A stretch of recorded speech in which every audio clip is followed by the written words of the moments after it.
নমস্কার বন্ধুরা, সকলকে স্বাগতম জানাই আপনার টেক ইউটিউব চ্যানেলে।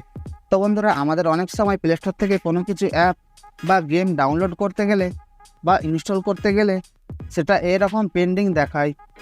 আপনি যদি এটা 5 মিনিট কিংবা 10 মিনিট কিংবা 1 ঘন্টা রেখে দেন, তো তাহলেও এটা ডাউনলোড হয় না, এরকম পেন্ডিংই দেখায়। আপনার সাথেও যদি এই একই প্রবলেম হয়, তো আপনি এই প্রবলেমটা কীভাবে ঠিক করবেন? তো চলুন আর কথা না বাড়িয়ে ভিডিওটা শুরু করি।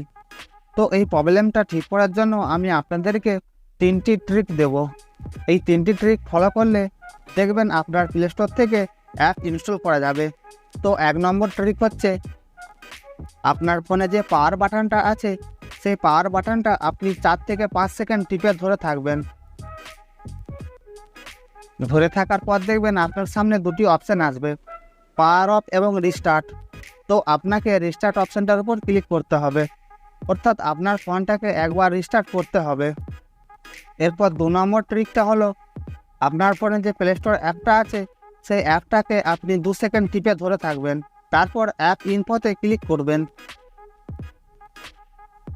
তারপর দেখবেন প্লে স্টোরের অ্যাপ ইনফোটা ওপেন হয়ে যাবে। তো আপনাকে স্টোরেজ ইউজ অপশানটার উপর ক্লিক করতে হবে। তারপর আপনি ক্লিয়ার অল ডাটা অপশানটার উপর ক্লিক করবেন, তারপর ওকেতে ক্লিক করবেন, তারপর ব্যাক চলে আসবেন।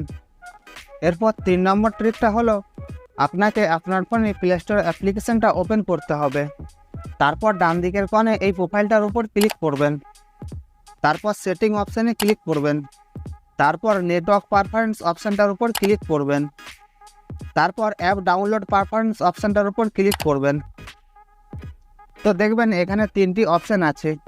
তো আপনাকে ওভার এনি নেটওয়ার্ক অপশানটার উপর ক্লিক করতে হবে, তারপর নিচে ওকে অপশানটার উপর ক্লিক করে দিবেন, তারপর ব্যাক চলে আসবেন। তো এরপর দেখবেন আপনি যে কোনো অ্যাপই ইনস্টল করেন না কেন সেই অ্যাপসটি ইনস্টল হয়ে যাবে, আর প্রবলেম দেখা যাবে না।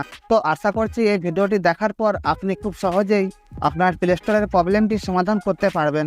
আর ভিডিওটি ভালো লাগলে একটি লাইক করে চ্যানেলটিকে অবশ্যই সাবস্ক্রাইব করে দেবেন।